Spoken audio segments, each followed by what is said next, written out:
Estamos recebendo aqui no estúdio do Jornal Regional o chefe de gabinete do deputado federal Peninha, Rafael Pezente. Olá, Rafael, obrigado pela sua presença.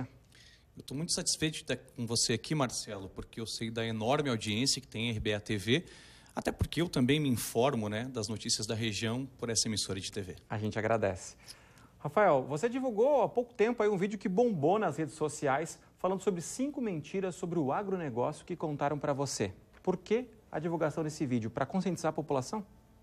Exatamente. Eu tenho um vínculo muito forte com a agricultura, porque eu me criei no meio de uma roça de fumo. Eu costumo dizer que meu umbigo está enterrado no meio da lavoura.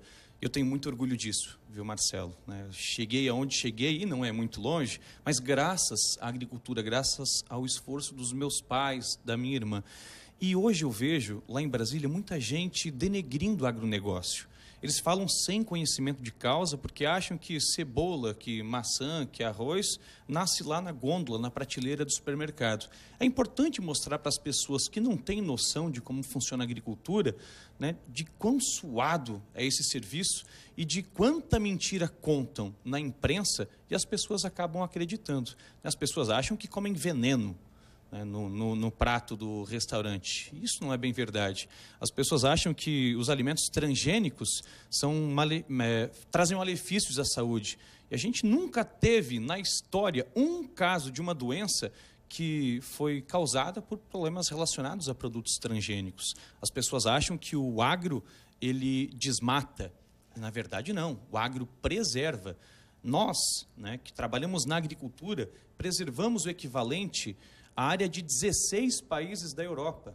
Eu nem estou falando de Amazônia, de Mata Atlântica, eu estou falando só da área preservada dentro das propriedades rurais. Então tem muita mentira ainda que precisa ser desmentida, precisa ser desmascarada para que as pessoas valorizem o trabalho do agricultor. Rafael, depois de atuar na assessoria do deputado Peninha por 14 anos, o tempo passa, hein? Agora você vai disputar a eleição para tentar assegurar em Brasília a cadeira que o Alto Vale mantém há décadas. E passou muita gente lá, O pai do José Tomé, Vanderlinde, o Will Vanderlinde, João Matos, e mais recentemente agora o Rogério Peninha Mendonça. É uma candidatura, uma pré-candidatura, porque candidato a gente só vai ser depois de ser homologado na convenção partidária. Mas é um projeto que a gente já está construindo há cerca de 3 anos e pouquinho, depois da eleição de 2018, a última que o deputado Peninha disputou. Peninha e Gerri, que são os representantes do MDB no Alto Vale, se reuniram, e o Peninha anunciou que não seria mais candidato, e os dois entraram num consenso que talvez o nome que mais se adequasse ao momento para fazer a sucessão do deputado Peninha seria eu, Rafael Pezente. Porque eu tenho 14 anos de trabalho com o deputado Peninha, e lá em Brasília, Marcelo e telespectadores, se você não tiver um pouquinho do cheiro daquela cidade, se você não souber como funciona aquele mecanismo, o sistema te engole. E as raposas velhas que estão lá na capital federal acabam fazendo você patinar. Aí você fica gastando dinheiro público, porque para manter um deputado é muito caro. Um deputado custa muito para os cofres públicos. E aí ele tem a obrigação de trazer resultado. Então, se você não souber em que porta bater para resolver os pepinos, os problemas que a região traz para a gente, você passa 4 anos do mandato sem apresentar nada e fica patinando.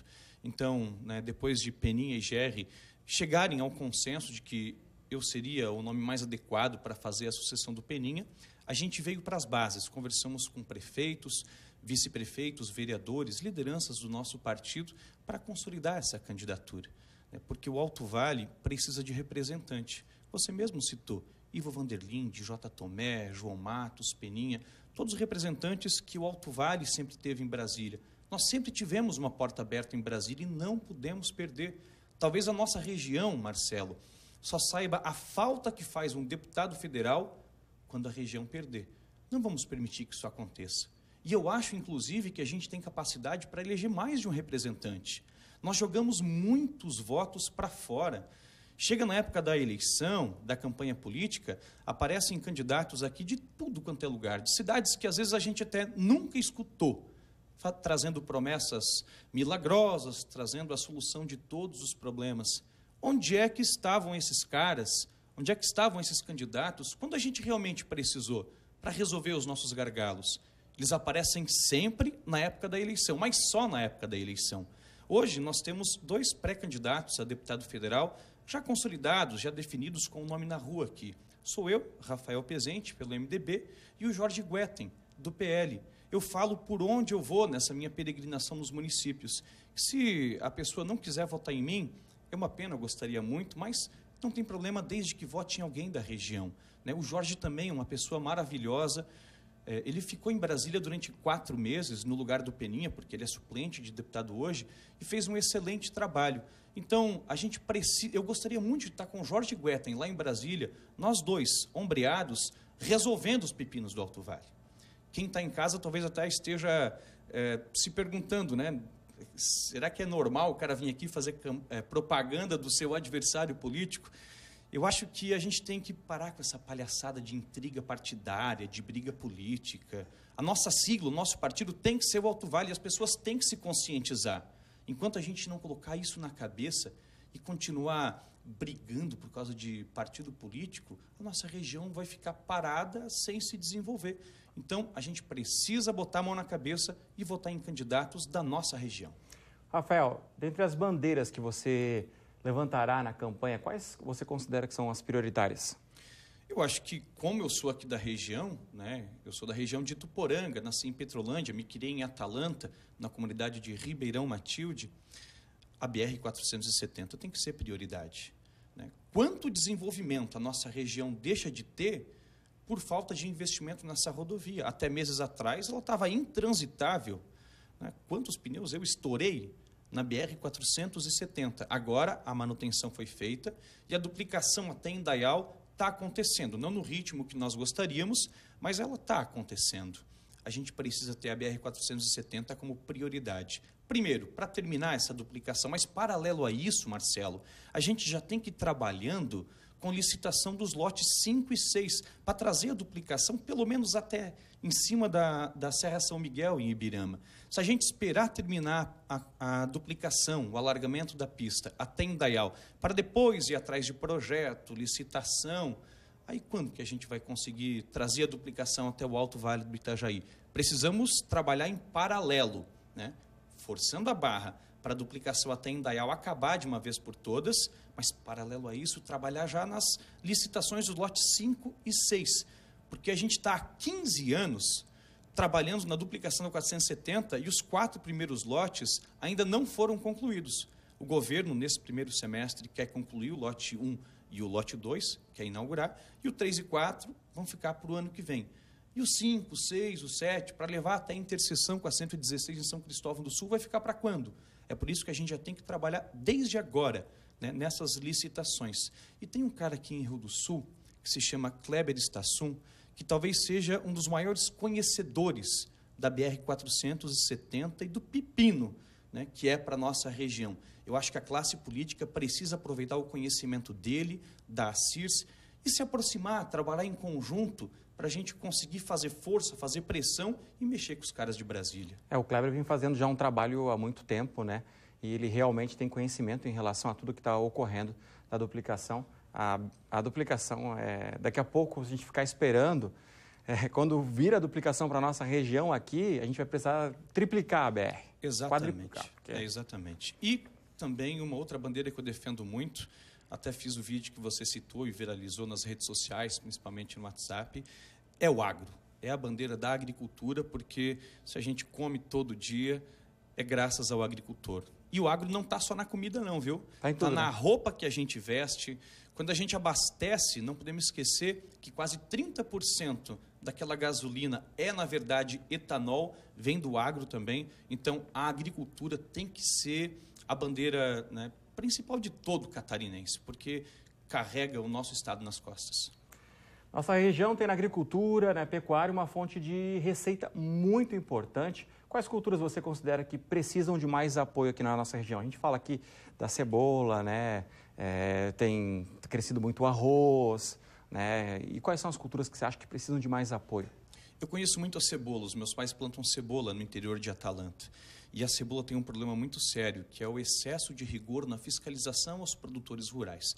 Nós estamos reunindo já lideranças de agricultores, lideranças políticas também de vários partidos, para buscar uma solução ou amenizar esses problemas. Temos 2 projetos que vamos apresentar em Brasília. A consultoria legislativa da Câmara dos Deputados está trabalhando na minuta desse projeto de lei para facilitar a contratação de mão de obra sem o agricultor perder a condição de segurado especial, para ele poder se aposentar como produtor rural. E nós estamos em contato com o ministro Onyx Lorenzoni, do Trabalho e Previdência, para regionalizar a NR31, que é uma norma regularizadora do trabalho em todo o Brasil.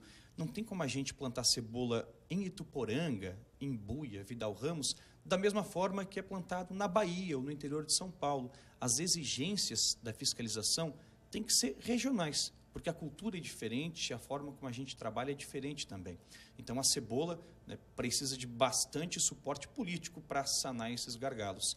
Agora, nós temos a cultura da produção de leite, que é muito forte aqui na região, todas pequenas propriedades. E hoje o produtor de leite tem mais gasto para produzir 1 litro de leite do que o valor que ele recebe, né, na hora de vender o seu produto. Então, a gente precisa de subsídio, precisa de mais suporte do governo federal. Mas aí nós temos a produção de arroz, que nos últimos anos, graças ao bom Deus, tiveram um respiro, mas quantos anos esses caras estavam trabalhando no prejuízo? Então, precisam de suporte para dar estabilidade, porque senão você trabalha sempre na corda bamba, no ano dá dinheiro, no outro ano você quase entra em falência. Que é o que ocorre com os produtores de fumo, né? É isso mesmo. O fumo é uma outra atividade, Marcelo, que precisa de atenção. Eu citei uma série de culturas agora, e de todas essas, o fumo é a única cultura que o produtor não consegue financiar nos bancos públicos que hoje a gente tem.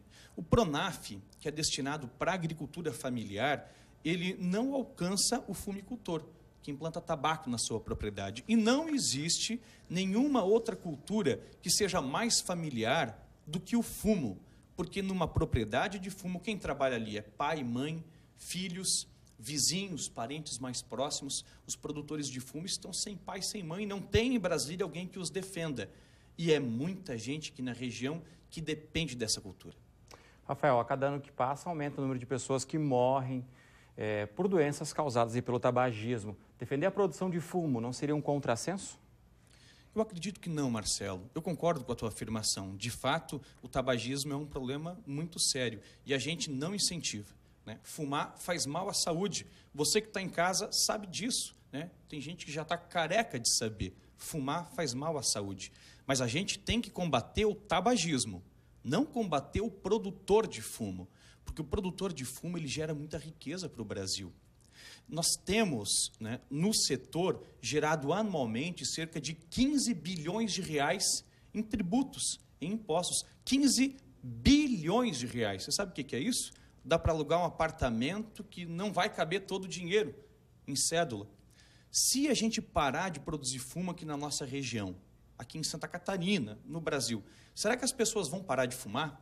Eu tenho certeza que não, vão continuar fumando. Só que o que vai acontecer? Vão trazer fumo, vão trazer cigarro do Paraguai, principalmente, porque hoje o Paraguai já abastece, né, o mercado interno com 49% dos cigarros que são fumados aqui.